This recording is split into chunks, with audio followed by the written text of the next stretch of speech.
राधा वल्लभ श्री हरिवंश। राधा वल्लभ श्री हरिवंश। वृंदावनेश्वरी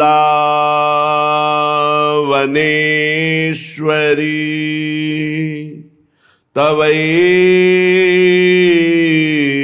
पदारविन्दम्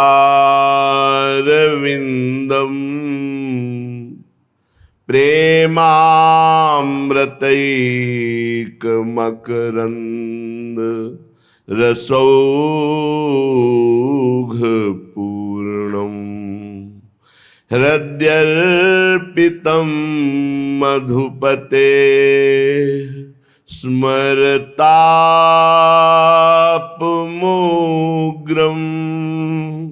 निर्वापयत् परमो शीतलमाश्रयामि। परम शीतल माश्रयामि।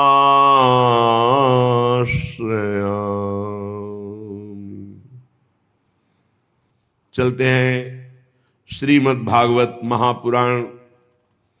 महाराज परीक्षित जी श्री सुखदेव जी महाराज का पूजन करके सुखपूर्वक जब वो आसन पर विराजमान है तो उनसे कहते हैं, प्रभु आप जैसे भगवत प्रेमी महात्माओं का हम जैसे गृहस्थों को दर्शन होना, स्पर्श करना या चरणामृत उतारने का अवसर मिलना, मस्तक झुकाने का अवसर मिलना, ये तो सिर्फ भगवान की कृपा से होता है। जब द्रवहि दीन दयालु राघव तो साधु संगति पाई। हरि प्रसन्न है इसलिए हे परमहंस शिरोमणि अवधूत, आपका दर्शन हुआ, आपके चरण प्रक्षालन का, आपके स्पर्श का, आप से संभाषण करने का सौभाग्य प्राप्त हुआ। और मैं अपना सौभाग्य इसलिए मानता हूं कि भगवान श्री कृष्ण के परम प्रिय महाभागवत पांडव के वंश में उत्पन्न हुआ हो। इसलिए भगवान अपने निज जनों पर कृपा करने के लिए जो अवतरित हुए थे, जो हमारे प्रिय पूर्वज हैं, उनके दूत बने, उनके सारथी बने, उनके मित्र बने। कहां तक कहूं, श्री कृष्ण की कृपा ना होती तो आप जैसे परमहंस बिना बुलाए चलकर कैसे पधार करके हमारा, इस समय जब मैं मरने के लिए संकल्प ले चुका हूं, 7 दिन बाद मेरी मृत्यु हो जाएगी, तक्षक सर्प अवश्य काटेगा और मैं भस्म हो जाऊंगा, इस समय आपने दर्शन दिया। अन्यथा ते अव्यक्त गते दर्शनम न कथम नृणाम नितराम म्रियमाणानां संसिद्धस्य वनीयशः। अतः पृच्छामि संसिद्धिं योगिनां परमं गुरुं पुरुषस्य यत्कार्यं म्रियमाणस्य सर्वथा। इसलिए मैं हाथ जोड़कर आपसे प्रश्न करता हूं, आप योगियों के परम गुरु हैं, सिद्धि का स्वरूप क्या है और उस सिद्धि की प्राप्ति की साधना का क्या स्वरूप है? सिद्धि का स्वरूप क्या है और उस सिद्धि का साधन क्या है? जो पुरुष सर्वथा मरणासन्न है उसको क्या करना चाहिए? भगवान आप कृपा करके बताइए, मनुष्य मात्र का क्या परम कर्तव्य है और उस कर्तव्य के लिए उसे क्या श्रवण करना चाहिए, क्या जप करना चाहिए, किसका भजन करना चाहिए, क्या त्याग करना चाहिए? 2 प्रश्न किए। पहला सिद्धि क्या है और उसका साधन क्या है। दूसरा, मरणासन्न पुरुष का जो अभी निश्चित हो चुका है मरना, उसको क्या करना चाहिए। और सब मरणासन्न है, कब मर जाए। परीक्षित जी के तो 7 दिन पक्के, अपने तो 7 मिनट भी पक्के नहीं। तो मनुष्य मात्र को क्या करना चाहिए, क्या उद्देश्य है मनुष्य जीवन का, क्या श्रवण करे, क्या जप करे, क्या स्मरण करे और क्या त्याग करे जिससे उसका परम साध्य प्राप्त हो जाए। वैसे श्री सुखदेव जी केवल उतनी देर रुकते हैं जितनी देर गाय दुही जाती है, पर भगवान की कृपा अब 7 दिन 7 रात रुकेंगे। जब महाराज परीक्षित ने ऐसा प्रश्न किया तो व्यास नंदन भगवान श्री सुखदेव जी, देखो यही परमहंसों की स्थिति है। अब बोलना तो पहले वंदना मंगलाचरण कुछ नहीं, ये सिद्धों की स्थिति। कोई मंगलाचरण नहीं श्री सुखदेव जी ने किया। आगे चलकर जब दोबारा प्रश्न करते हैं तब मंगलाचरण ही भगवान श्री कृष्ण का स्तवन ही करते चले जा रहे हैं। ये सिद्धों की स्थिति है। कुछ स्तोत्र मंगल भगवान का कुछ नहीं। श्री सुखदेव जी ने कहा, राजन तुम्हारा लोकहित के लिए किया हुआ यह प्रश्न बहुत ही उत्तम है, बड़ा उत्तम प्रश्न किया तुमने। पहले होना चाहिए स्तवन वंदन, जब जे ही वाक्य खुले तो पहला वंदन। यही सिद्ध परमहंसों की अवधूत जनों की स्थिति है। प्रश्न किया सीधे उत्तर, प्रश्न की महत्ता, तुमने जगत मंगल के लिए यह प्रश्न किया, बड़ा उत्तम प्रश्न है। आत्मविद सम्मतः पुंसाम श्रोतव्यादि यह परहा। राजन, मनुष्यों के लिए तो बहुत सी बातें कहने को होती हैं, सुनने को होती हैं, स्मरण करने को होती हैं, पर आत्मज्ञानी पुरुष के लिए नहीं। जैसा आपने प्रश्न किया, बड़ा आदर करते हैं आत्मज्ञानी पुरुष ऐसे प्रश्न का, क्योंकि जो गृहस्थ हैं वो अपने काम धंधे में इतने उलझे रहते हैं कि उनको ये पता ही नहीं कि प्रतिदिन प्रति रात हमारी आयु कम हो रही है और मैं भगवत प्राप्ति के लिए आया था, उसको भूलकर लड़का बच्चा परिवार इसी के राग में फंसकर अपने जीवन को नष्ट कर रहा हूं। उनको नहीं पता है। सच्ची मानिए, असंख्यों जीव हैं, उनमें से कुछ चंद भाग्यशाली जन हैं जो भगवान का नाम जपते हैं, भगवान की चर्चा। उनमें भी किसी बिरले के हृदय में एक बात है कि मुझे भगवत प्राप्ति करनी है। ये जो गृहस्थ जन है, ये घर के काम धंधों में इतने फंसे हुए हैं कि भजन करने के लिए मनुष्य जीवन मिला, ये बातें नहीं आती। हजारों बातें, हजारों कामनाएं, हजारों संकल्प और उसी में डूबे रहते हैं। उनकी सारी उम्र कैसे बीतती है? जागृत अवस्था में काम धंधा प्रपंच की बातें और रात्रि में नींद या स्त्री प्रसंग। परमहंस जी कह रहे हैं, निद्रया ह्रियते नक्तम व्यवायेन च वावयः दिवाचार्थे हया राजन कुटुंब भरणे नवा। दिन तो गया कुटुंब पोषण के लिए, खूब काम मेहनत और प्रपंच की बातें, और रात गई सोने में या स्त्री सहवास में। संसार में जिन्हें अपना अत्यंत घनिष्ठ संबंधी कहा जाता है, वो है शरीर, स्त्री, पुत्र, मित्र, भाई, ये सब। महाराज, ये सब असत्य है। परमहंस जी बोल रहे हैं, देहापत्य कलत्रादि स्वात्म सैन्ये स्वसत्व स्वपि तेषां प्रमत्तो निधनम पश्यन्नपि न पश्यति ये अज्ञानी देख रहे हैं ऐसे पागल हैं काम धंधे रुपया पैसा भोग सामग्री भोग भोगने में कि उन्हीं के घरों में मृत्यु हो रही है और वो उनको फूंक के आ रहे, फिर भी उनको ज्ञान नहीं हो रहा कि हमको भी मरना, मरने के बाद कोई किसी को नहीं पहचानता, ना वो जीवात्मा और ना उसके परिवार वाले, सब भूल जाते हैं। परीक्षित, तस्मात् भारत सर्वात्मा भगवान ईश्वरो हरि श्रोतव्य कीर्तितव्यश्च स्मर्तव्यश्चेच्छता भयम। तुमने पूछा कि किसका स्मरण करना चाहिए, किसका कीर्तन करना चाहिए, क्या सुनना चाहिए? जिसे भगवान का अभय पद परम सुख प्राप्त करना है, जहां किंचन मात्र भी दुख नहीं है, उसे चाहिए सर्वात्मा सर्वशक्तिमान भगवान श्री हरि श्री कृष्ण की लीलाओं का श्रवण करे, नाम का कीर्तन करे, नाम का जप करे और उन्हीं का स्मरण करे। भगवत प्राप्ति के लिए श्री सुखदेव जी महाराज ने साधन क्या बताया?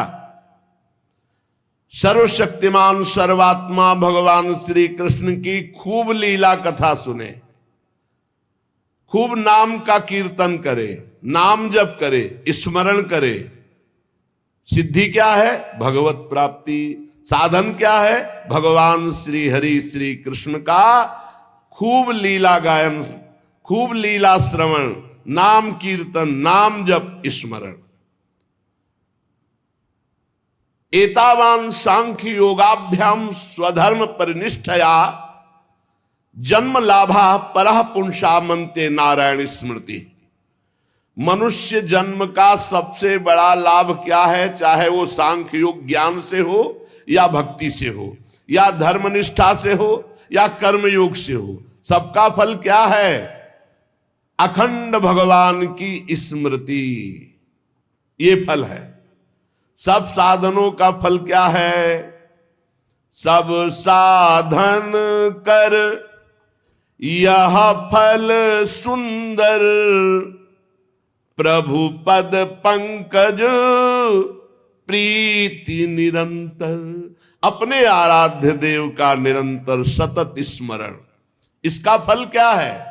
मृत्यु के समय भगवान की स्मृति और परम पद की प्राप्ति। जीवन भर साधन भजन करने का फल क्या है? भगवान का अखंड भजन। इसका फल क्या है? अंतिम समय वही अभ्यास भजन का आया और जन्म जन्म की बिगड़ी बन गई, भगवान की प्राप्ति हो गई। परीक्षित, जो निर्गुण स्वरूप में स्थित हैं, विधि निषेध की मर्यादा को लांघ चुके हैं, वो बड़े बड़े जीवन मुक्त महापुरुष भी भगवान श्री कृष्ण की लीला कथा सुनते रहते हैं, गाते रहते हैं, चिंतन करते रहते हैं। फिर विषयी पुरुषों की तो बात जाने दो, जिनका काम हो चुका है, जो निर्गुण अवस्था में स्वरूप बोध में स्थित हैं, जीवन मुक्त हैं, वो भी भगवान की लीला कथा कहते हैं, सुनते हैं। जैसे सनक सनंदन सनातन सनत कुमार जीवन मुक्त महापुरुष, एक प्रवक्ता बन गया, 3 श्रोता बन गए और हर समय हरिश शरणम हरिश शरणम हरिश शरणम। मैं तुम्हें एक महान ग्रंथ का परिचय बताता हूं, जिसका नाम श्रीमद् भागवत महापुराण है। हमारे पिता श्री कृष्ण द्वैपायन भगवान व्यास देव जी ने इसकी रचना की और मुझे अध्ययन कराया। राजर्षि, वैसे तो मेरी निर्गुण स्वरूप परमात्मा में पूर्ण निष्ठा है, निराकार निर्गुण, पर बलात् भगवान श्री कृष्ण की रूप माधुरी ने मेरे हृदय में ये सगुण रूप की आसक्ति पैदा कर दी और मैंने 18,000 श्लोक अपने पिता श्री कृष्ण द्वैपायन व्यास देव जी से अध्ययन किया, कंठस्थ किया। श्री कृष्ण की रूप माधुरी ने मुझे आकर्षित कर लिया। तुम भगवान के कृपा पात्र हो, और ब्रह्म ऋषियों के भी कृपा पात्र हो, संतों से तुम्हें प्रेम है, इसलिए मैं तुम्हें पुराण सुनाऊंगा।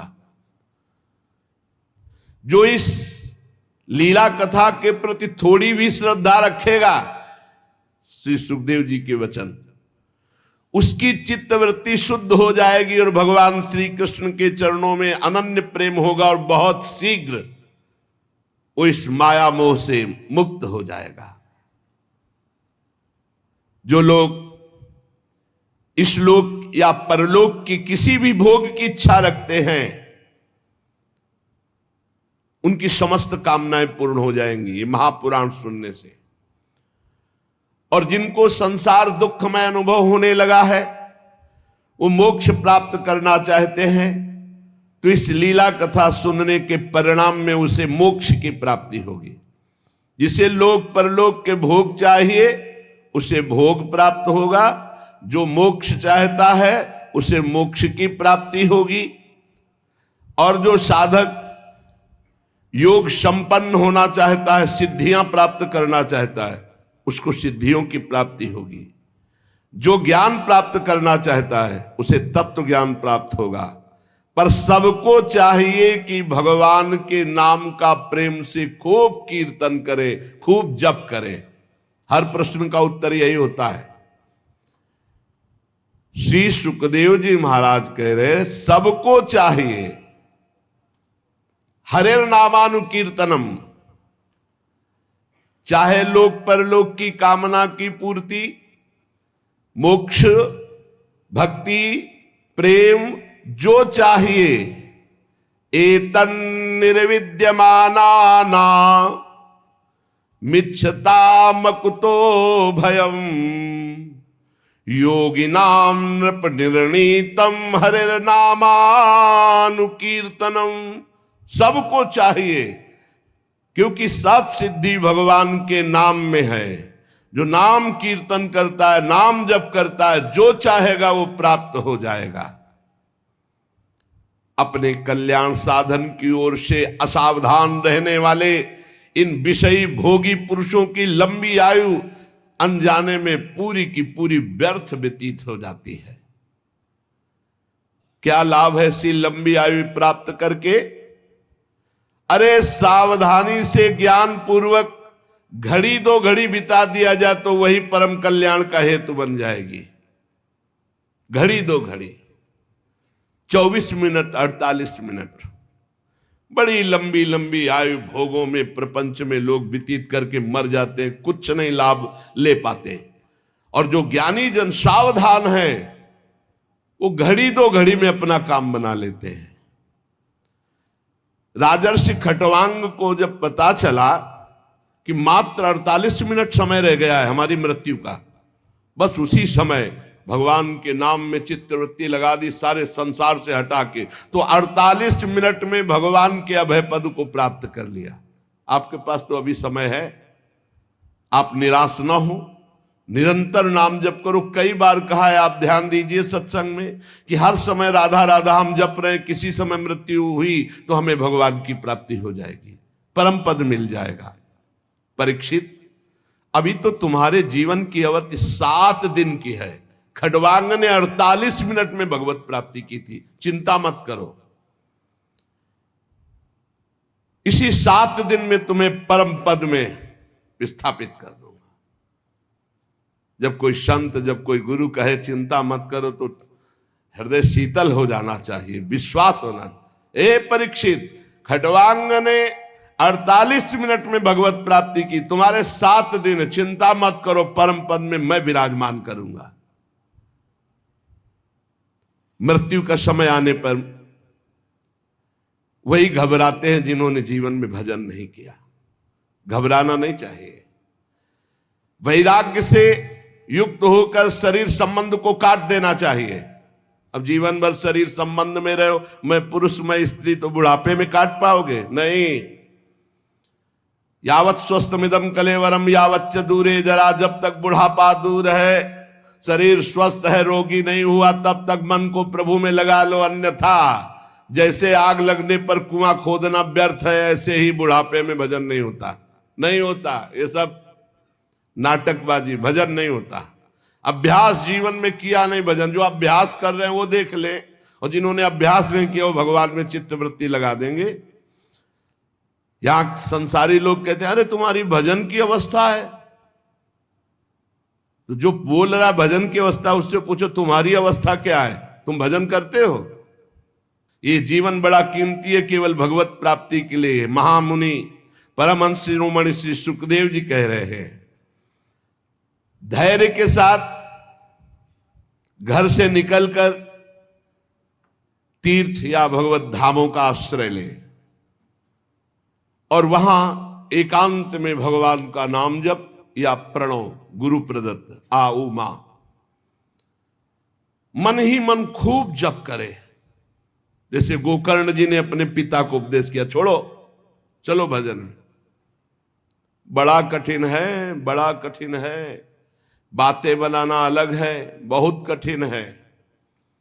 जब कोई भगवत प्राप्ति की चाह करना किसी भी संयोग से प्रारंभ करता है तो लड़का बच्चा और पत्नी और परिवार इतना प्यारा लगना लगता है कि पूछो मत। मतलब कैसे तुम्हें बताएं, तुम मोह में हो इसलिए नहीं जानते हो। थोड़ा हटो वैराग्य की तरफ, तब पता।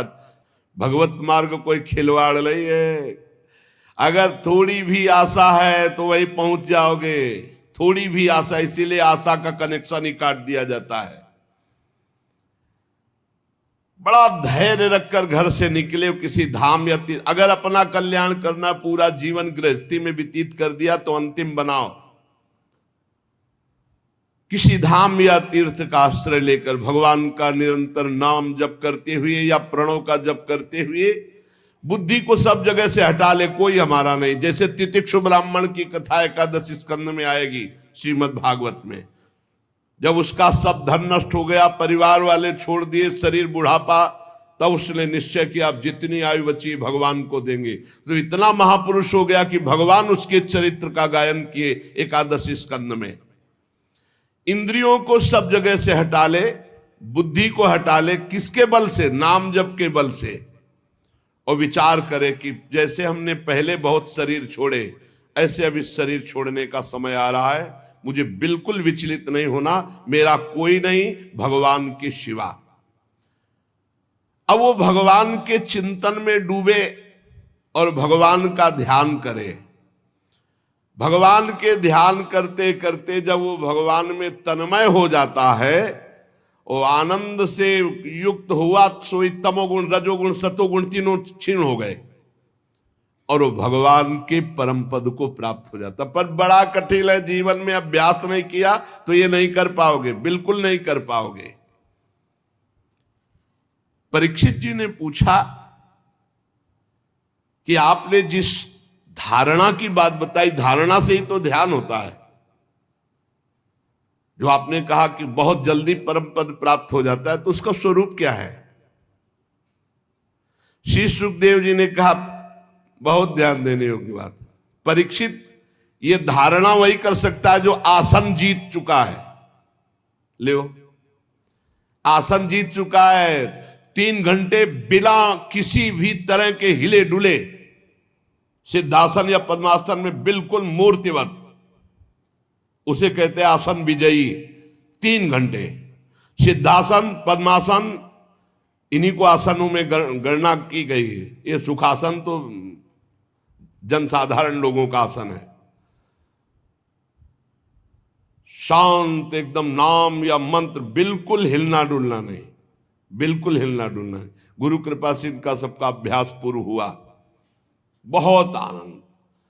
थोड़ी देर तो भीषण कष्ट होता है, फिर शून्याकार स्थिति होती, शून्य एकदम शरीर शांत, बस लक्ष्य में स्थिति है। पहले आसन विजयी, फिर श्वास विजयी। ये जो है श्वास ऐसे पाउडर या आटा ऐसे रख दिया जाए और उसमें धक्का ना लगे तो उसको कहा जाता है प्राणों का संयमन कर चुका है। फिर आसक्ति विजयी, न शरीर में आसक्ति न परिवार में आसक्ति। फिर इंद्रिय विजयी, तब बुद्धि के द्वारा वो धारणा बनती भगवान के ध्यान की। आसन, श्वास, आसक्ति, इंद्रिय, मन, बुद्धि, सब पर विजय प्राप्त किए, तब भगवान के रूप का ध्यान। इसीलिए कहते हैं नाम जप करो, भगवान के आश्रित रहो, भगवत प्राप्ति हो जाएगी। हमारी बात को पकड़ लो, नाम जप करो, भगवान के आश्रित रहो, आश्रित भरोसा दृढ़ भगवान का और नाम जप, सब ठीक हो जाएगा, सब ठीक हो जाएगा, सब ठीक हो जाएगा। ये बात पकड़ लो। ये कार्य रूप संपूर्ण विश्व जो कुछ भी था है होगा, ये सब का सब ये माया है नहीं, भगवान है इसमें। ये विराट भगवान का स्वरूप है। जल, अग्नि, वायु, आकाश, अहंकार, महातत्व और प्रकृति, ये 7 आवरणों से घिरा हुआ भगवान का ब्रह्मांड शरीर है, विराट रूप। ये धारणा की जाती है भगवान के सिवा कुछ नहीं, सब भगवान है। तत्वज्ञ पुरुष धारणा के लिए वर्णन करते हैं, कैसे भगवान है सब कुछ। बोले जो भगवान का विराट रूप है, तलवे में पाताल लोक, तलवे से पाताल प्रकट हुआ, उनकी एड़ियां और पंजे रसातल लोक, गुल्फ एड़ी के ऊपर की जो जगह है उससे महातल, ये नीचे है पृथ्वी के, और पैर के पिंडे तलातल। विश्वमूर्ति भगवान के दोनों घुटने सुतल लोक, जांघें वितल, 2 जांघें इसलिए वितल और अतल, पेंडु भूतल, और उनके नाभि रूप, ये जो भूतल है ये पेंडु, नाभि रूप आकाश, नाभि से आकाश, छाती से स्वर्गलोक, गले से महरलोक, मुख से जनलोक, ललाट में तपोलोक, शास्त्र सिर वाले भगवान के मस्तक पर ब्रह्मलोक विराजमान। विराट भगवान इतने बड़े हैं, उन्हीं से सारे लोग घिरे हुए। जितने भी इंद्रादि देवता वो सब भुजा में, जितनी भी दिशाएं वो सब कान से, जितने भी शब्द वो सब श्रवणेंद्री से, अश्वनी कुमार नासिका के छिद्र से, गंध घ्राणेंद्री और धधकती हुई अग्नि की ज्वाला भगवान के मुख से, भगवान के नेत्र से अंतरिक्ष और नेत्र से ही सूर्य और देखने की शक्ति ये प्रकट हुई। दोनों पलके खुलना और बंद होना, निमिष, इसी से सृष्टि का लय और रचना होती है, इसी से रात और दिन का विभाग प्रकट हुआ। भ्रू विलास मात्र से ये सब रचना होती है और नष्ट हो जाती है। भ्रकुटी विलास सृष्टि लय होई। भगवान के तालु से जल का प्रादुर्भाव और रस का प्रादुर्भाव हुआ, और वेदों को भगवान की श्वासों से प्रादुर्भाव, जाकी श्वास वेद श्रुति चारी। यमराज का प्रादुर्भाव भगवान की दाढ़ों से हुआ। सब प्रकार की आसक्ति दांत से प्रकट हुई, और जगन मोहिनी माया का प्रादुर्भाव मुस्कान से हुआ, और ये अनंत सृष्टि एक कटाक्ष से प्रकट हुई विराट भगवान के। ऊपर के ओठ से लज्जा, नीचे के ओठ से लोभ, छाती से धर्म, पीठ से अधर्म भगवान के प्रकट हुआ। प्रजापति जनेन्द्री से प्रकट हुए, मित्रावरुण भी वहीं से, समुद्र भगवान की कोख से, बड़े बड़े पर्वत भगवान की अस्थियों से, विराट पुरुष की नाड़ियों से नदियां, रोम से वृक्ष, जितने वृक्ष सब कुछ विराट भगवान ही बने हुए। प्रबल वायु भगवान के श्वास खींचने और छोड़ने से, भगवान की चाल ही से काल प्रकट हुआ, इसलिए उनकी चाल कोई जान नहीं सकता। भगवान की चाल से ही गुण प्रकट होकर चक्कर लगा रहे, सतोगुण रजोगुण तमोगुण, और चाल चलने से ही कर्म का प्रादुर्भाव हुआ। भगवान के केश से बादलों का प्रादुर्भाव हुआ, भगवान के वस्त्र से संध्या का प्रादुर्भाव हुआ। महात्माओं ने मूल प्रकृति को भगवान के हृदय से प्रकट हुआ बताया। मूल प्रकृति ब्रह्म और मूल प्रकृति, फिर त्रिगुणात्मिका प्रकृति, फिर महातत्व, फिर अहंकार, जिससे सृष्टि प्रकट होती, वो मूल प्रकृति भगवान के हृदय से प्रकट हुई। सब विकारों का खजाना मन, सब विकारों का खजाना मन भगवान से प्रकट हुआ, उसी से चंद्रमा प्रकट हुआ। भगवान के चित्त से महातत्व का प्रादुर्भाव हुआ, भगवान के अहंकार से रुद्र भगवान का प्रादुर्भाव हुआ, भगवान के नखों से घोड़े खच्चर ऊंट हाथी इनका प्रादुर्भाव हुआ। वन में रहने वाले मृग पशु जितने भी पक्षी, जितने भी, ये सब कटि प्रदेश से प्रकट हुए। तरह तरह के पक्षी, उनकी अद्भुत रचना कौशल, ये सब कटि प्रदेश से। भगवान की बुद्धि से स्वयंभू मनु प्रकट हुए और मनु की संतान मनुष्य उनके निवास स्थान बने। गंधर्व विद्याधर चारण अप्सराएं षडज, समस्त स्वर समस्त गीत स्मृति दैत्य, ये सब भगवान के वीर से प्रकट हुए। सप्तम धातु भगवान का ये विराट स्वरूप है, सब कुछ भगवान ही बने हुए हैं। परीक्षित, मैंने तुम्हें भगवान के विराट स्वरूप का वर्णन किया। जैसे स्वप्न देखने वाला स्वप्नावस्था में अपने आप को अनेक रूपों में देखता है, पदार्थ भी वही, व्यक्ति भी वही, कुछ और नहीं, केवल वही स्वाप्निक, ऐसे ही सब स्वाप्निक है। विराट भगवान ने जो पैदा किया माया के द्वारा, ये सब स्वाप्निक है, इसमें सत्य केवल भगवान है। जो इसमें रम जाता है उसका अधापतन हो जाता है, इस रचना में जो रम जाता है उसका अधापतन हो जाता है, दुर्गति को प्राप्त होता है। श्री सुखदेव जी ने कहा, सुनो परीक्षित, सृष्टि के प्रारंभ में जो ब्रह्मा जी भगवान के नाभि कमल से प्रकट हुए, उन्होंने इन्हीं विराट पुरुष की धारणा की थी, तब उनको स्मृति प्राप्त हुई थी जो प्रलय काल में विलुप्त हो जाती है। उन्हीं की दृष्टि से अमोघ बुद्धि निश्चयात्मिका हो गई, तब ब्रह्मा जी ने जगत को पुनः रचा जो प्रलय के पहले था। ये वेदों की ऐसी वर्णन शैली है कि लोगों की बुद्धि स्वर्ग आदि में फंस जाती है। जीव वासना स्वप्न जैसे देखता ऐसे स्वर्गलोक भी है, एक थोड़ा अच्छा स्वप्न है, कुछ नहीं। सच्चे सुख की प्राप्ति से जीव वंचित हो जाता है, वह है भगवत प्राप्ति।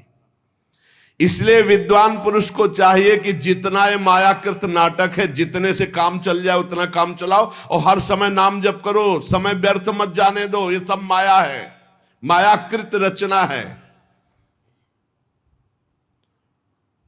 जितना प्रयोजन जिस वस्तु से रखोगे उतना ही बंधते चले जाओगे। अपनी बुद्धि को बचाओ, वस्तु व्यक्ति स्थान से और श्री भगवान में लगाओ। संसार के पदार्थ प्रारब्ध के अधीन हैं, चाहे जितना पढ़ लिख ले हो, अगर तुम्हारे प्रारब्ध में है कि धन मिलेगा तो मिलेगा, नहीं तो पढ़े डिग्री लिए घूमो, ना नौकरी मिलेगी ना धन मिलेगा। लेकिन भगवान का भजन कर लो तो भगवान मिल जाएंगे, प्रारब्ध के अधीन नहीं। सुख दुख प्रारब्ध के अधीन है, पक्का समझ लो। तुम्हारा प्रयत्न निष्फल होगा यदि तुम्हारे प्रारब्ध में धन नहीं है।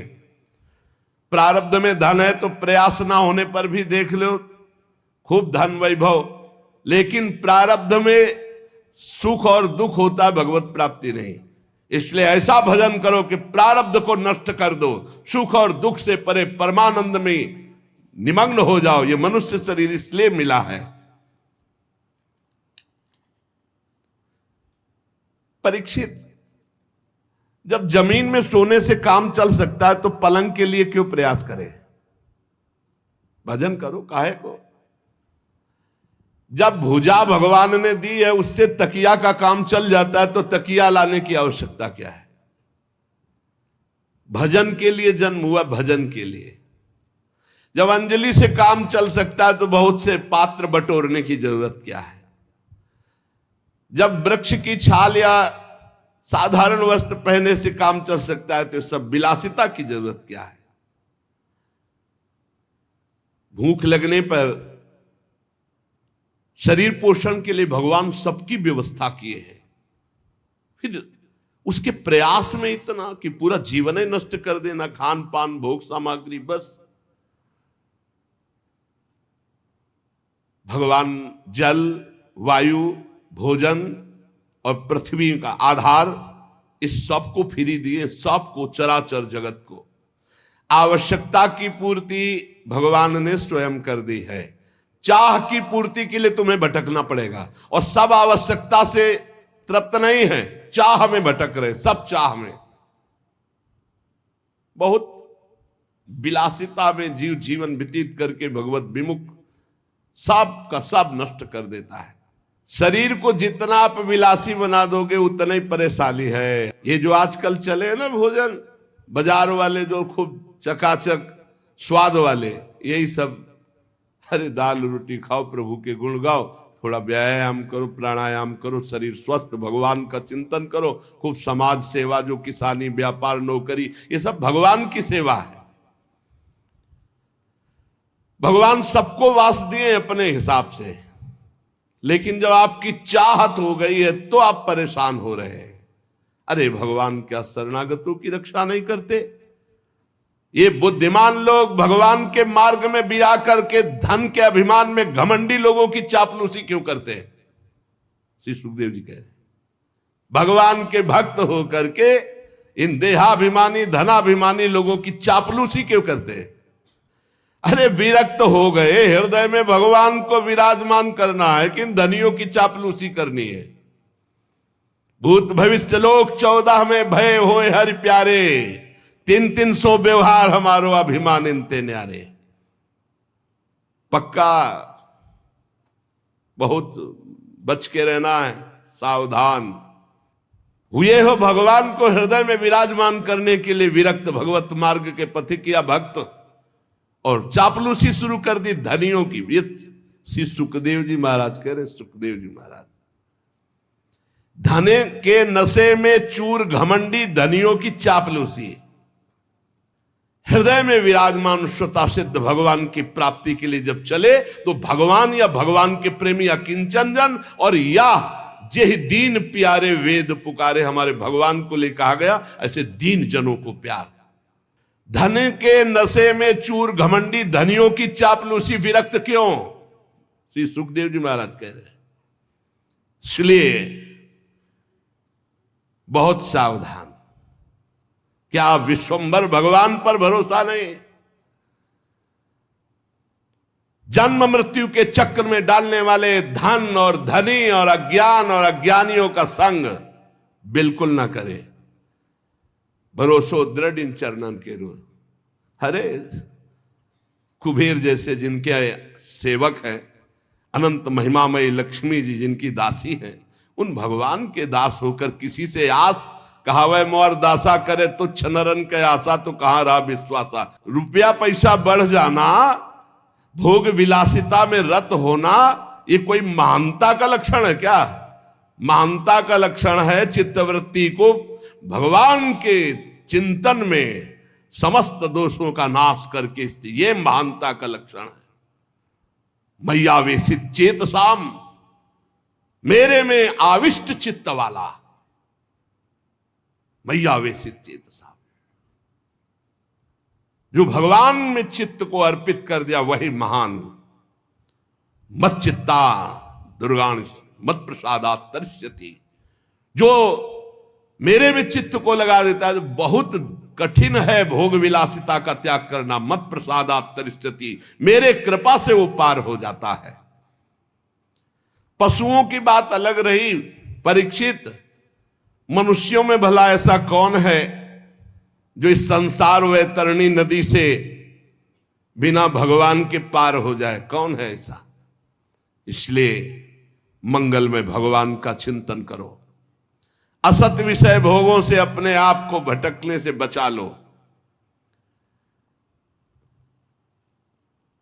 परीक्षित, कोई कोई साधक अपने शरीर के भीतर हृदयाकाश में विराजमान भगवान के प्रादेश मात्र स्वरूप की धारणा करते कि मेरे हृदय में भगवान विराजमान है, और हृदय में भगवान का ध्यान करते हैं। एकाग्र चित्त से जब खूब नाम जप किया जाता है तो ध्यान की योग्यता प्राप्त होने लगती है।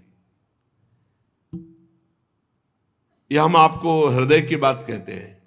किसी और साधन से ध्यान पक्का नहीं होता, नाम से होता है। जितना नाम जप करोगे उतने रूप प्रकाशित होता चला जाएगा। देखी रूप नाम आधीना। उपासक को दिखाई देने लगता है बड़ा प्रसन्न मुख है श्री भगवान का, कमल के समान विशाल कोमल नेत्र है, कदम्ब के पुष्प की केसर के समान पीला वस्त्र धारण किए हुए हैं, भुजाओं में श्रेष्ठ रत्नों से जड़े हुए स्वर्ण के बाजूबंद शोभायमान है, सिर पर बड़ा ही सुंदर मोर मुकुट, कानों में कुंडल, बहुमूल्य रत्न जगमगा रहे हैं मुकुट में। श्री चरण कमल योगेश्वरों के खिले हुए हृदय कमल की कर्णिका पर विराजमान होने वाले अत्यंत सुकोमल श्याम रंग के प्रभु के हृदय में श्रीवत्स का चिन्ह है, गले में कौस्तुभ मणि, वक्षास्थल में कभी ना कुम्हलाने वाली पुष्पों की माला, कमर में करधनी, अंगुलियों में बहुमूल्य अंगूठी, सी चरणों में नूपुर, हाथों में कंगन और घुंघराली लटे बहुत ही सुंदर मन हरण करने वाली चिकनी निर्मल घुंघराली श्याम वर्ण की। मुख कमल मंद मंद मुस्कुरा रहा है, लीलापूर्ण उन्मुक्त हास्य और अपने भक्त की तरफ मंद मुस्कान चितवन से देख रहे हैं, अनुग्रह की वर्षा करते हुए। जब ये रूप हृदय में आता है उसी समय सब कर्म बंधन छिन्न भिन्न हो जाते हैं। बिना भगवान के रूप दर्शन के कर्म बंधन, इसे भगवत प्राप्ति कहते हैं, भगवत साक्षात्कार। हृदय में भगवान की धारणा की भगवान, अब वो आंख खोला तो सामने भगवान, आंख मूंदे तो भगवान हृदय में। परीक्षित, एक तो ये भगवत प्राप्ति, और एक जब योगी पुरुष अपने शरीर को छोड़ना चाहे, योगी जिसने योग किया है अष्टांग योग, तो किसी देश काल में मन न लगाते हुए सुखपूर्वक आसन पर बैठ जाए, प्राणों को जीत ले, इंद्रियों को संयम में करे और बुद्धि से मन को नियमित करके मन के साथ बुद्धि को क्षेत्रज्ञ में, क्षेत्रज्ञ को आत्मा में, आत्मा को परमात्मा में लीन कर दिया। निर्मल बुद्धि को मन में और मन के साथ बुद्धि को क्षेत्रज्ञ, क्षेत्रज्ञ को अंतरात्मा में, अंतरात्मा को परमात्मा में लीन करके वो शांति पद को प्राप्त हो गया। अब उसके लिए कोई कर्तव्य शेष नहीं रहा, वो जीवन मुक्त महापुरुष हो गया। यहां ना सतोगुण है, ना रजोगुण है, ना तमोगुण है। अब काल की भी दाल उस महात्मा के ऊपर नहीं गलती जो ऐसी स्थिति को प्राप्त है। योगी लोग चित्तवृत्ति का निरोध करके परमात्मा में ऐसी स्थिति प्राप्त करते। अलग अलग श्री सुखदेव जी भगवत प्राप्ति का स्वरूप वर्णन करते हैं। यही परम पद है। एक भगवान के नाम जप करते हुए ध्यान में स्थित हुआ, और एक जो है योगी इस तरह से परमात्मा में स्थित हुआ। अब एक है ज्ञान दृष्टि। ज्ञान दृष्टि बल से जिसकी सब चित्त वासना नष्ट हो चुकी है, वो ब्रह्मनिष्ठ अपने को परमात्मा स्वरूप देखता है। वो जब शरीर त्याग करता है तो कैसे, एड़ी से अपनी गुदा को दबाकर, गुदा द्वारा बिना घबराहट के प्राणवायु को षटचक्र भेदन करता है।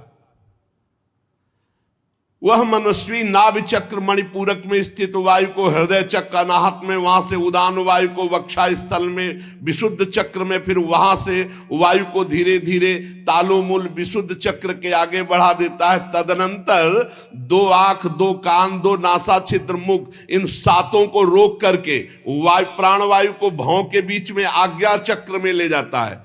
अगर उसे किसी लोकांतर का भोग चाहिए तो फिर वहां रुकना होता है, वहीं से संकल्प बनेगा और वो उसी लोक में पहुंचेगा। और अगर नहीं तो आधी घड़ी 12 मिनट तक आज्ञा चक्र में वायु को रोके, फिर वहां से शास्त्र सार ब्रह्मरंध्र, और फिर ब्रह्मरंध्र का छेदन करके जीवन मुक्त परमात्मा स्वरूप हो गए। एक ये गति है। और यदि योगी को वहां इच्छा हो जाए कि मैं ब्रह्मलोक में जाऊं, 8 सिद्धियों का भोग भोगूं, जो वो सब प्राप्त हो जाएगा। अरे इसीलिए भजन करो। योगी का शरीर वायु की भांति सूक्ष्म हो जाता है। वो उपासना, तपस्या, योग, ज्ञान का सेवन करने वाला त्रिलोकी के बाहर भीतर कहीं भी घूम सकता है, पास मिल जाता है उसको। जहां चाहे, देवलोक, ब्रह्मलोक, तपलोक, महारलोक, रसातल, तलातल, पाताल, जहां चाहे। ये भगवान का शिशुमार चक्र विश्व ब्रह्मांड का भ्रमण केंद्र है। योगी चाहे तो मारलोक चला जाए, सत्यलोक चला जाए, सत्यलोक जाएगा, जितनी ब्रह्मा की आयु वहां आनंद लेकर फिर वो ब्रह्म को प्राप्त हो जाएगा। भगवान का भजन करने वाला जिस पद को प्राप्त होता है, वहां ना शोक है, न दुख है, न बुढ़ापा है, न मृत्यु है, न भूख है, न प्यास है, न मान है, न अपमान है, न उद्वेग है, न भय है, न केवल आनंद ही आनंद। यही प्राप्त करने के लिए मानव देह मिला है।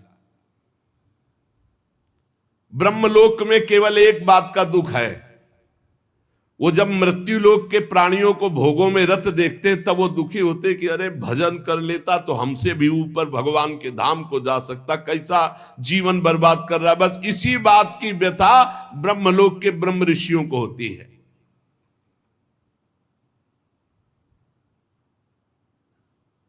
जो ज्योतिर्मय भगवान के स्वरूप को प्राप्त करता है, घ्राणेन्द्रिय को गंध तन्मात्रा में, रसना को रस तन्मात्रा में, नेत्र को रूप तन्मात्रा में, त्वचा को स्पर्श तन, श्रोत्र को शब्द तन्मात्रा में, कर्मेंद्रिय को अपनी अपनी क्रिया शक्ति में अपने अपने सूक्ष्म स्वरूपों को प्राप्त करा देता है।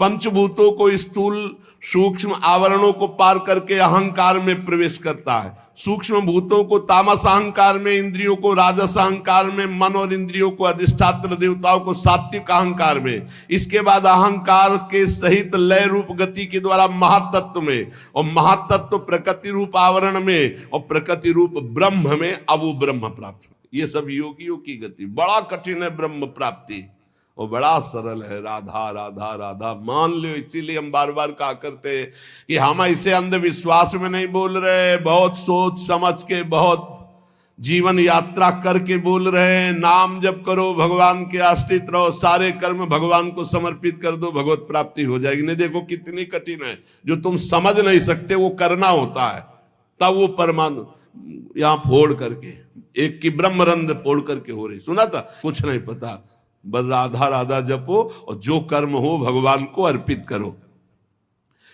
वो आनंद स्वरूप परमात्मा को प्राप्त होता है।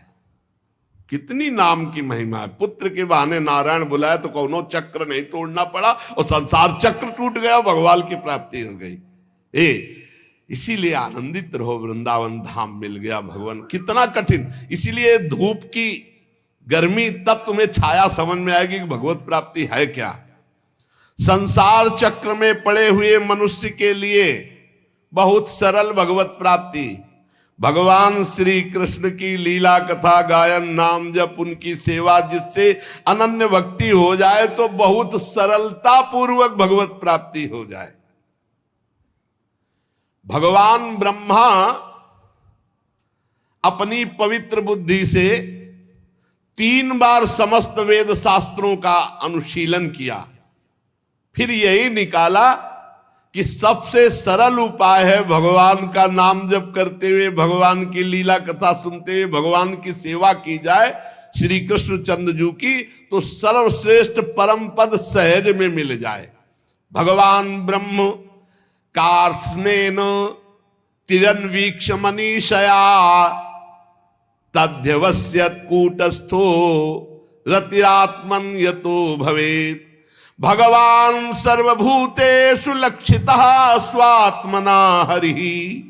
हमारी आत्मा है प्रभु, कोई और नहीं, चराचर जगत की आत्मा है।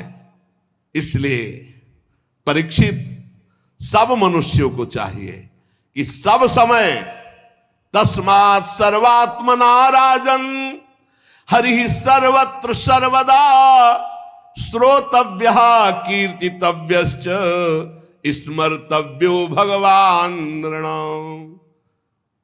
सब मनुष्यों को चाहिए कि भगवान श्री कृष्ण चंद्रजू की बार बार कह रहे श्रोतव्या, उनकी कथा सुनो, उनका नाम कीर्तन सुनो, कीर्तितव्यश्च, उनकी कथा करो, उनका नाम कीर्तन करो, नाम जप करो, स्मृतव्यो, उनका स्मरण करो, यही तुम्हें भगवत प्राप्ति करा देगा। भगवान के संत जन बड़े उदार हैं, जो भगवान की लीला अमृत का, कथा अमृत का पान कराने के लिए अहेतुकी भाव से दान करते हैं। खूब कानों के दोनों में भर भर कर ये भगवत लीला अमृत पान करो, इससे तुम्हारे हृदय का विषैला विष उतर जाएगा, शुद्ध हो जाएगा और तुम्हें इसी जन्म में भगवत प्राप्ति हो जाएगी। परीक्षित, तुमने जो मुझसे पूछा था कि मरते समय बुद्धिमान मनुष्य को क्या करना चाहिए, तो तुम्हें उत्तर दे दिया। सद्यो मुक्ति, क्रम मुक्ति, भगवत भाव से भगवत प्राप्ति। और देखो, अगर भगवत प्राप्ति ना करना चाहे और कोई इच्छा करना चाहे तो मैं उपाय बताता हूं। जिसे ब्रह्म तेज का भाव हो कि मुझे ब्रह्म तेज मिले, तो बृहस्पति जी की आराधना करे। जिसे इंद्रियों की विशेष शक्ति की कामना हो, वो इंद्र देवता की आराधना करे। जिसे पुत्र प्राप्ति की चाह हो कि हमारे लड़का हो जाए, तो प्रजापतियों की उपासना करे। जिसे लक्ष्मी की चाह हो, वो महामाया आद्या शक्ति देवी की आराधना करे। जिसे तेज चाहिए कि जो मैं बोलूं, जो मैं कहूं वैसे सब माने, तो अग्निदेव की आराधना करे। धन चाहिए तो वसुओं की, प्रभाव और वीरता चाहिए तो भगवान शंकर की, रुद्र की। अन्न चाहिए तो अदिति की, स्वर्ग चाहिए तो देवताओं की, राज्य की अभिलाषा हो तो विश्वदेवों की, समाज को अपने अनुकूल बनाना हो तो साध्य देवताओं की आराधना करे। आयु बढ़ानी हो तो अश्वनी कुमारों की आराधना करे। पुष्टता बल की इच्छा हो तो लोकमाता पृथ्वी की और देव आकाश का सेवन करे, आराधना करे। सुंदरता चाहिए तो गंधर्वों की आराधना करे। पत्नी चाहिए तो उर्वशी की आराधना करे। स्वामित्व चाहिए तो ब्रह्मा की आराधना करे। यश चाहिए तो यज्ञ पुरुष की आराधना करे। रुपया पैसा खजाना चाहिए तो वरुण देव की आराधना करे। और विशुद्ध विद्या चाहिए तो आद्य गुरु भगवान शंकर की आराधना करे। पति पत्नी में सदैव प्रेम बना रहे, इसके लिए पार्वती जी की आराधना करे। धर्म उपार्जन के लिए भगवान विष्णु की आराधना करे। वंश परंपरा चलती रहे, इसके लिए पितरों की आराधना करे। हमारा वंश सुरक्षित रहे, इसके लिए यक्षों की आराधना करे। बलवान वंशज हो, इसलिए मरुदगरुण की आराधना करे। राज्य चाहिए तो मनवंतरों के अधिपति देवताओं की। किसी को अगर नुकसान पहुंचाना है, अविचार, तो नैऋत्य की। भोग चाहिए तो चंद्रमा की। और अगर निष्कामता परम आनंद चाहिए तो भगवान श्री हरि की। बुद्धिमान पुरुष वही है।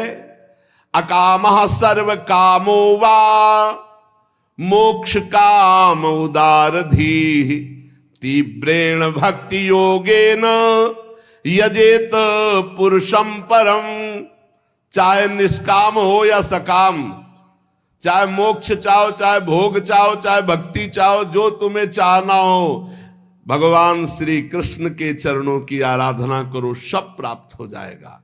जितने उपासक हैं उनका सबसे बड़ा हित इसी में है कि इस जन्म में ऐसा अभ्यास कर लो कि तुम्हारा भगवत स्मरण न छूटे, बस जो चाहोगे प्राप्त हो जाएगा। तो ऐसे ही पुरुषों का संग करो जो भगवान के प्रेमी जन हैं। जहां भगवान की लीला कथाएं ही गाई जाती हैं, ऐसे संतों का सत्संग सुनो। ये दुर्लभ है सत्संग जहां केवल भगवान की चर्चा होती, शास्त्र सम्मत चर्चा होती, जिससे संसार की त्रिगुणमयी तरंगमालाओं के थपेड़े शांत हो जाते हैं, हृदय शुद्ध होकर आनंद का अनुभव करता है, इंद्रियां विषयों से अनासक्त होकर भगवान में लग जाती हैं। ऐसी रसमयी कथाएं जहां हो रही हैं वही सत्संग सुनो, इसी से तुम्हारा परम कल्याण होगा। शौनक जी कहते, सूत जी, राजा परीक्षित ने सुखदेव जी की बात सुनकर उनसे और क्या पूछा, क्योंकि सुखदेव जी तो बड़े सर्वज्ञ हैं और बहुत ही मधुर पवित्र वाणी है, क्योंकि ब्रह्मबोध संपन्न महापुरुष हैं। सूत जी, आप तो सब कुछ जानते हैं, हम लोग उनकी वह बातचीत बड़े प्रेम से सुनना चाहता हूं जो परीक्षित से हुई। आप कृपा करके सुनाइए, क्योंकि संतों की सभा में ऐसी ही बातें होती हैं जिनका पर्यावसान भगवान के श्री चरणारविंद में होता है। अर्थात संतों का संग निश्चित भगवत प्रेम प्रदान करता है। पांडुनंदन महारथी राजा परीक्षित बड़े भगवत भक्त थे। वो ऐसे थे कि बाल्यावस्था में भी भगवान की लीला चरित्रों का अभिनय करके खेलते थे। और भगवान में सुखदेव जी को क्या कहना है, ये तो जन्म से ही विरक्त थे, तो प्रश्नकर्ता उत्तर देने वाले दोनों महान पुरुष हैं। इसलिए क्या चर्चा हुई श्री परीक्षित जी और भगवान सुखदेव जी के बीच में। महाराज, जिसका समय भगवान के नाम जप में, भगवान की लीला कथा में व्यतीत होता है, उन्हीं का जीवन धन्य है, और तो सब व्यर्थ में जी रहे हैं। रोज भगवान सूर्यदेव उदय होकर के और अस्त होकर के सबकी आयु का नाश कर रहे हैं। महाराज, क्या वृक्ष नहीं जीते? वो भी जीते। अगर भगवान का नाम नहीं जपते हो, भगवान की लीला कथा नहीं सुनते हो, भगवत भाव से सेवा नहीं करते हो, तो तुम्हारा जीना क्या? क्या वृक्ष नहीं जीते? तरवाह किम न जीवंती, भस्त्राहा किम न श्वसंत्युत। क्या लोहार की धोकनी सांस नहीं लेती? न खादंती न मेहंती किम ग्राम पशुओं परे। क्या गांव के जो पशु हैं वो खाते पीते नहीं है क्या? वो भी खाते पीते। क्या वो मैथुन नहीं करते? वो भी बच्चा पैदा करते। तुम मनुष्य होकर के यही खाना पीना, श्वास लेना, बच्चा पैदा करना, सोना जागना, तो तुम्हारा मनुष्य जीवन किस बात से श्रेष्ठ रहा? अरे जिसके कान में भगवान का नाम नहीं पड़ा, भगवान की लीला कथा नहीं पड़ी, वो नर पशु, कुत्ते, ग्राम सूकर, ऊंट और गधे से भी गया बीता है। स्विडवरा होष्ट खरई संस्तुतः पुरुषः पशु नयत कर्ण पथोपेतु जातु नाम गदाग्रजः बिले बतोरुक्रम विक्रमान्ये न शृण्वतः कर्ण पुटे नरस्य जिह्वा सती दार्दुरिके वसूत न चोपगाय तिरुगाय गाथा।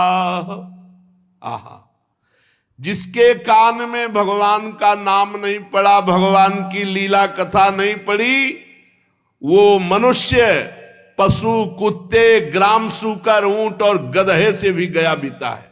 श्री सुखदेव जी महाराज महामहिम परीक्षित जी महाराज जी के जो प्रश्नों का उत्तर दे रहे, वो सुनने की इच्छा से शौनक जी महाराज ये बात कह रहे।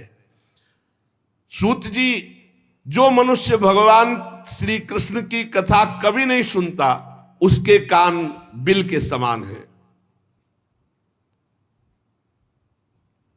कान का महत्व है भगवान का नाम सुनना, भगवान की चर्चा सुनना।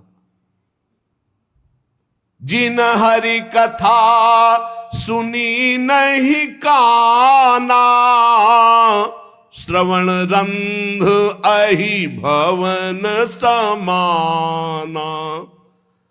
वो बिल के समान है जिसमें सांप रहता है, वो बिल। श्रवण रंध अहि भवन समाना, जिन छेदों में सांप आदि रहते हो छेद मात्र है, जिनमें भगवान का नाम, भगवान की चर्चा नहीं गई। और जो जीव भगवान की लीला कथा का गायन नहीं करती, जिव्यासती दादुर ये क्यों, मेढक की जबान के समान है।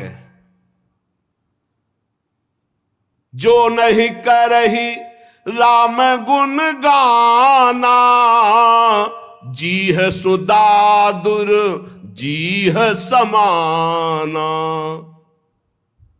जिव्यासती दादुर केवल, जिसकी जबान भगवान की चर्चा नहीं करती, भगवान का नाम नहीं लेती, वो टर टर दिन भर बात करते रहते, मेढक की तरह बेकार है। और जो सिर कभी भगवान श्री कृष्ण के चरणों में और संतों के चरणों में नहीं झुकता, वो व्यर्थ है। ते सिर कटु तुमरी समतूला, जे नमत हरि गुरु पद मूला। जो भगवान के चरणों में, संतों के चरणों में, गुरुदेव के चरणों में सर नहीं झुकता, कड़वी लौकी के समान व्यर्थ है। वो रेशमी वस्त्र और सुसज्जित मुकुट धारण करने में भी वो बोझा मात्र है। जो हाथ भगवान की सेवा पूजा नहीं करते, वो सोने के कंगन से भूषित होने पर भी मुर्दे के हाथ है। हाथों की महत्ता भगवान की सेवा, समाज की सेवा, माता पिता की सेवा, संत गुरु की सेवा, पशु पक्षी की सेवा। जो आंखें भगवान का, श्री विग्रह का दर्शन नहीं करती, संतों के दर्शन नहीं करती, वो जैसे मोर के पंख में आंख बनी हुई है, व्यर्थ ऐसे ही है। नयनन संत दरस नहीं देखा, लोचन मोर पंख सम लेखा। जिनके नेत्र भगवान का श्री विग्रह और संत जन, गुरुजनों के दर्शन नहीं करते, बेकार के चिन्ह मात्र वो नेत्र हैं। जो मनुष्य अपने पैरों में चलने की शक्ति रखकर धाम की परिक्रमा नहीं करता, भगवान की लीला स्थलियों का भ्रमण नहीं करता, वो बेकार के पैर हैं, उन पैरों का कोई महत्व नहीं।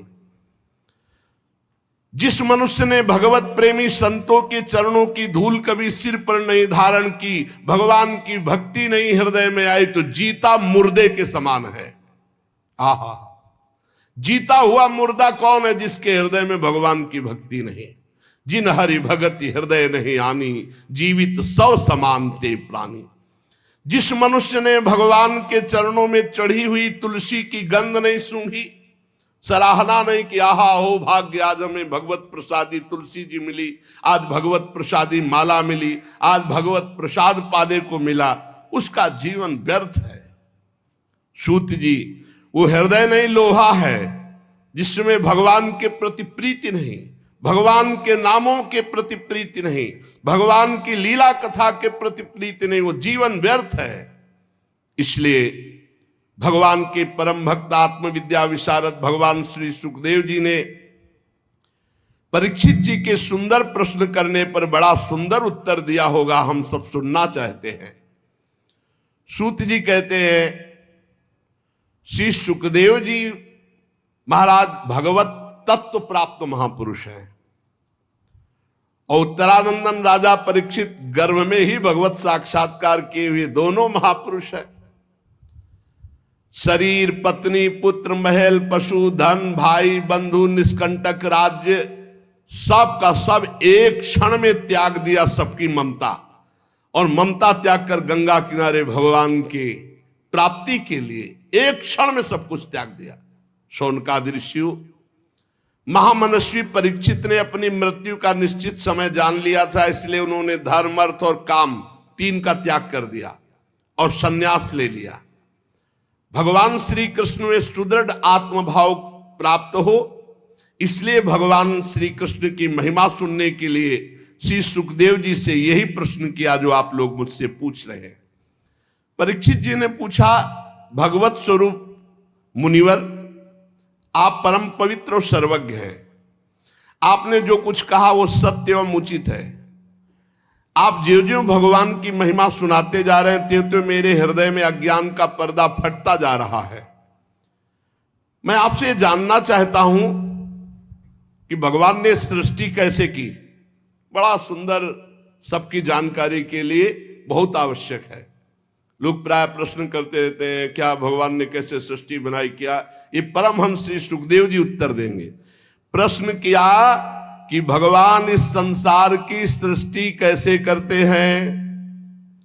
इस संसार की रचना तो इतनी रहस्यमयी है कि ब्रह्मादि समर्थ लोकपाल भी समझने में भूल कर बैठते हैं।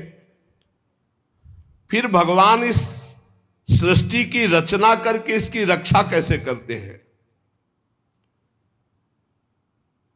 अनंत शक्ति परमात्मा किन किन शक्तियों का आश्रय लेकर अपने आप को सृष्टि रूप में रचते हैं, किन किन शक्तियों का आश्रय लेकर अपने आप की रक्षा करते हैं, ध्यान से सुनना, और किन किन शक्तियों का आश्रय लेकर अपने आप से अपना विनाश करते हैं। विनाश खेल तीनों भगवान किसी और से नहीं करते, अपने आप से अपने आप की रचना, अपने आप से अपने आप का पालन और अपने आप से अपने आप का विनाश, संहार खेल।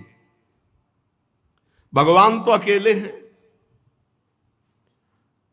वो विभिन्न रूप धारण करके, अवतार धारण करके विस्तार करते हैं। इसलिए आप ही ऐसे ब्रह्मज्ञानी महापुरुष हैं जो हमारे संदेह का निवारण कर सकते हैं।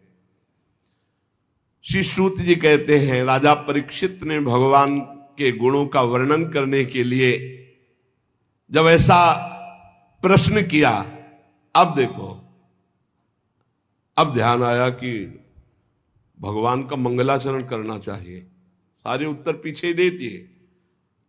अब श्री सुखदेव जी को, ओहो, उन पुरुषोत्तम भगवान के चरण कमलों में मेरे कोटि कोटि प्रणाम। प्रश्नोत्तर, यह है परमहंस स्थिति, जो संसार की उत्पत्ति स्थिति प्रलय की लीला करने के लिए सतोगुण रजोगुण तमोगुण रूप तीन शक्तियों को स्वीकार करके अपने आप को ब्रह्मा रूप में, भगवान विष्णु रूप में और भगवान शंकर के रूप में सृजन पालन और संहार करते हैं। चराचर प्राणियों के हृदय में अंतर्यामी रूप से विराजमान, जिनका स्वरूप और उपलब्धि का मार्ग बुद्धि का विषय नहीं, जो स्वयं अनंत है, जिनकी महिमा अनंत है, जिनके अंश से ब्रह्मा विष्णु और महादेव प्रकट हुए, भगवान श्री कृष्ण को हम नमस्कार करते हैं। हम पुनः पुनः उन भगवान श्री कृष्ण के चरणों में नमस्कार करते हैं जो सत्पुरुषों का दुख मिटाकर उन्हें प्रेम दान करते हैं, दुष्टों की सांसारिक बढ़ती रोककर उन्हें मुक्ति देते हैं, और हम परमहंसों के एकमात्र आश्रय हैं, उनकी अभीष्ट वस्तु का दान करते हैं। चर समस्त प्राणी श्री कृष्ण की ही मूर्ति हैं। चर अचर समस्त प्राणी श्री कृष्ण की ही मूर्ति है। इसलिए श्री कृष्ण का किसी के प्रति पक्षपात नहीं है। ऐसे मैं श्री कृष्ण को नमस्कार करता हूं, बड़े ही भक्त वत्सल है। अब पूरा ध्यान, हठ पूर्वक भक्तिहीन कठोर साधना करने वाले लोग जिनकी छाया भी नहीं छू सकते, हठ पूर्वक कठोर साधना, भक्ति विहीन जीवन, तो जिनकी छाया भी नहीं छू सकते, अरे जिनके समान कोई नहीं है, फिर उनसे बढ़कर कैसे हो सकता है। ऐसे महामहिम निरंतर ब्रह्म स्वरूप अपने स्वरूप में विहार करने वाले भगवान श्री कृष्ण को मैं बार बार नमस्कार करता हूं, जिनका कीर्तन, यत् कीर्तनम यत् स्मरणम यदीक्षणम यद वंदनम यत् श्रवणम यदर्हणम लोकस्य सद्यो विधुनोति कल्मषं तस्मै सुभद्र श्रवसे नमो नमः। जिनका कीर्तन, जिनका स्मरण, जिनका दर्शन, वंदन, श्रवण और पूजन तत्काल पापों को नष्ट करके भगवत प्राप्ति करा देता है, उन पुण्य कीर्ति भगवान श्री कृष्ण को बार बार नमस्कार है। विवेकी पुरुष जिनके चरण कमलों की शरण लेकर हृदय से लोक परलोक की आसक्ति का त्याग कर देते हैं, बिना किसी परिश्रम के भगवत पद प्राप्त करते हैं, उन मंगलमय कीर्ति वाले भगवान श्री कृष्ण को अनेकों बार नमस्कार है, नमस्कार है। बड़े बड़े तपस्वी, दानी, यशस्वी, मनस्वी, सदाचारी, मंत्रवेत्ता जब तक अपनी साधनाओं को तथा अपने आप को भगवान के चरणों में समर्पित नहीं कर देते, तब तक उन्हें भगवत प्राप्ति नहीं होती है। ध्यान दीजिए, बड़े बड़े तपस्वी, दानी, यशस्वी, मनस्वी, सदाचारी, मंत्रवेत्ता जब तक अपनी साधनाओं को और अपने आप को भगवान के चरणों में समर्पित नहीं कर देते, तब तक भगवत प्राप्ति नहीं होती है। जिनके प्रति आत्मसमर्पण की ऐसी महिमा है, उन कल्याणमयी कीर्ति वाले भगवान श्री कृष्ण को मैं बार बार नमस्कार करता हूं। किरात, हूण, आंध्र, पुलिंद, पुलकस, अभीर, कंक, यवन, खस आदि जो जातियां हैं और भी दूसरे पापी लोग हैं जो भगवान की शरण में हो जाते हैं, भगवान उन्हें परम पवित्र कर देते हैं। ऐसे सर्वशक्तिमान भगवान श्री कृष्ण को मैं बार बार नमस्कार करता हूं। वे ही भगवान ज्ञानियों की आत्मा हैं, योगियों के परमात्मा है, भक्तों के भगवान है, कर्मकांडियों के लिए वेद मूर्ति है, धार्मिकों के लिए धर्म मूर्ति है, तपस्वियों के लिए तपः स्वरूप है। ब्रह्मा, शंकर आदि बड़े बड़े देवता अपने शुद्ध हृदय से उनके स्वरूप का चिंतन करते हैं और आश्चर्यचकित होकर देखते हैं वो भगवान श्री कृष्ण मुझ पर अपना अनुग्रह प्रसाद की वर्षा करें।